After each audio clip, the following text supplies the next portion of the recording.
I am the son of an oil man. I lived overseas all of my life. I was very fortunate in both having several graduate degrees and being a Marine Corps infantry officer, Marine Corps intelligence officer, and then a clandestine intelligence case officer. I've programmed imagery satellites. I've helped steal signals code books. I've done counterintelligence. I'm basically intimately familiar with the way in which the U.S. government does or does not do the craft of intelligence. What you need to know is I'm a spy saying spying doesn't work. It's costing you $1.2 billion a week to produce the president's daily brief for a guy that can't read. People don't realize this. Apart from the fact that NSA is 1950s mindsets with 1970s technologies, SCIC completely screwed up Trailblazer, Echelon is baloney. 80% of your signals intelligence comes from analysis of patterns. So you don't need to violate privacy. All you need to know is that Schmuckhead is calling Afghanistan once a week. General Shinseki knew exactly what was needed to make Iraq go right, and Paul Wolfowitz lied to Congress and said they'll receive us like liberators and stuff. If I had been General Shinseki, I would have grabbed Wolfowitz by the neck and thrown him down the steps of Capitol Hill. You don't let people lie like that. It's unprofessional to confuse loyalty with integrity. And we have had a failure of generalship in America. Our generals have been too eager to keep their stars and not eager enough to think for themselves and uphold the Constitution. Smedley Butler, the highest decorated Marine, said, war is a racket. War is a racket. War is a racket, and the only reason it's happening is because the American public is lethargic. Blog that. You are the Paul Reveres and Patrick Henrys of our generation.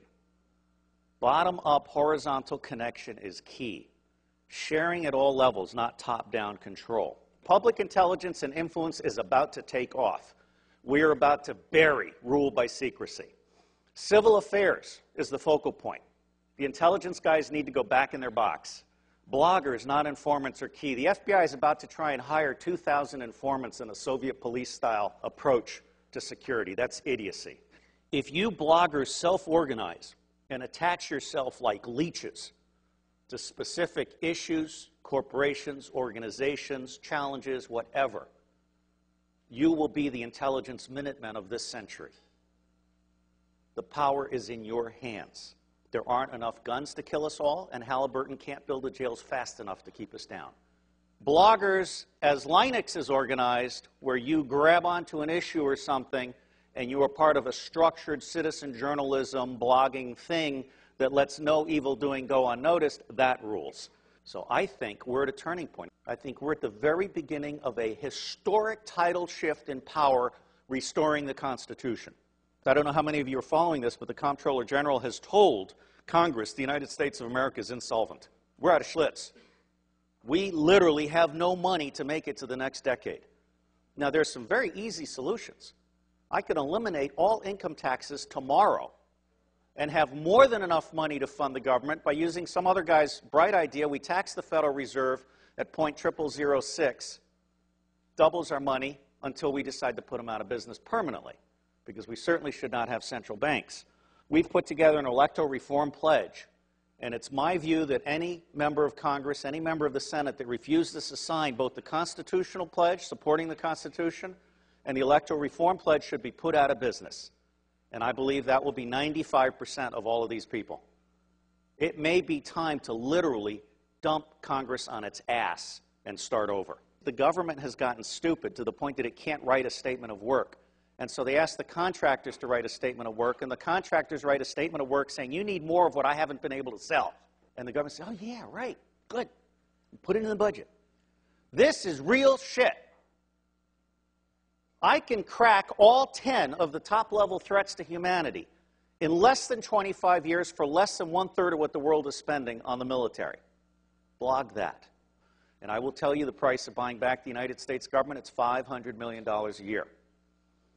In the early 90s, Newt Gingrich and the Republicans got together. Their plan is now on the street. It's been exposed by a Columbia professor. They concluded that they could buy the United States government from school board to State House to White House for $300 million a year, and by golly, they did.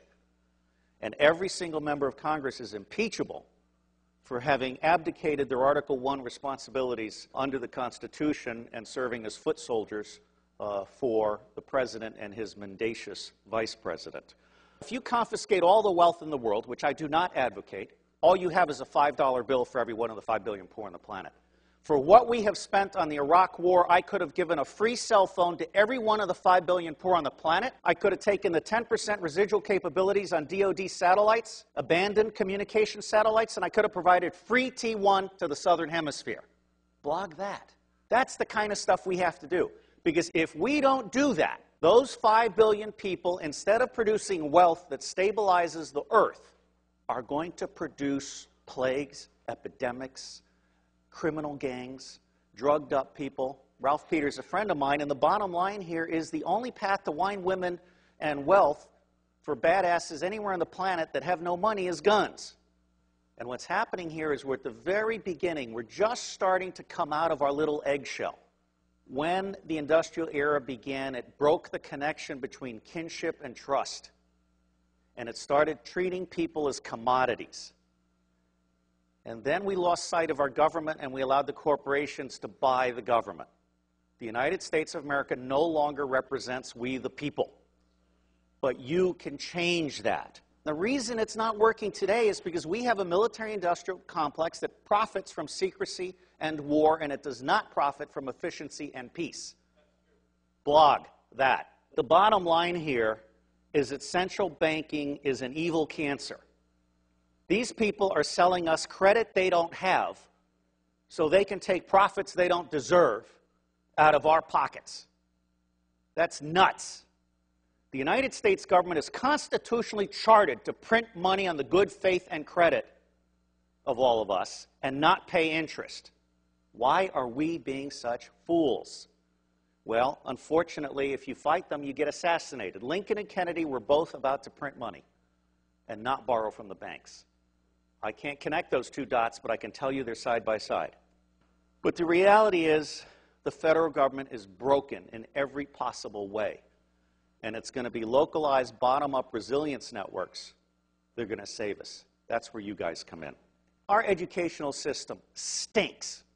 It beats the creativity out of kids by the time they're in the 4th grade. It forces you to become a blogger or hacker in order to become creative. So you guys are the lifeboat. We've gone from America the Beautiful to America the Shit.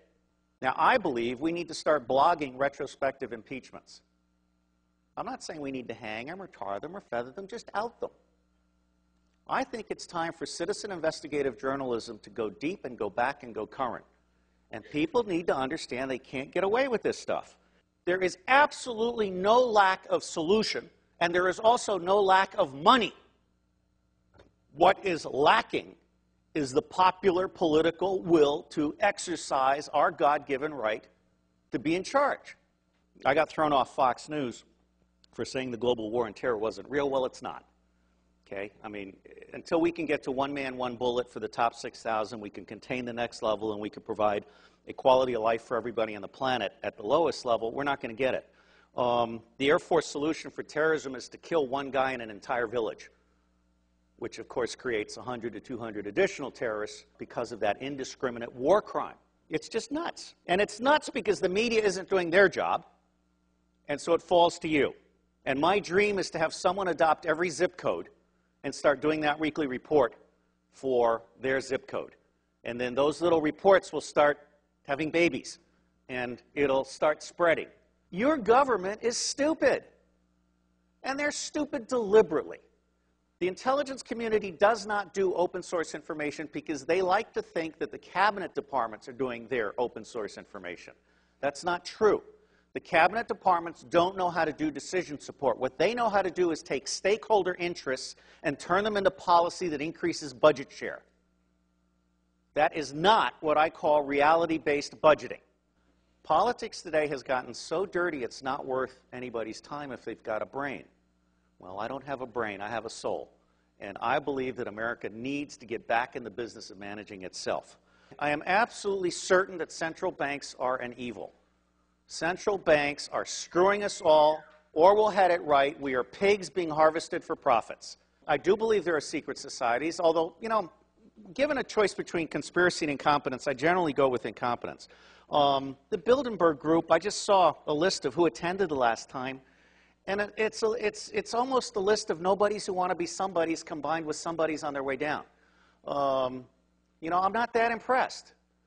These people think they're the movers and the shakers. They're only the movers and the shakers as long as you let them be the movers and the shakers. I spent 18 years trying to help secret government agencies get in touch with unclassified information.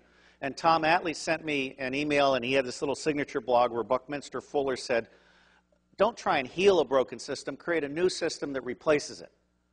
So I'm honored to be here to set the tone for you guys. And my bottom line is, don't waste your time on the federal government. It's going away. There are 27 secessionist movements.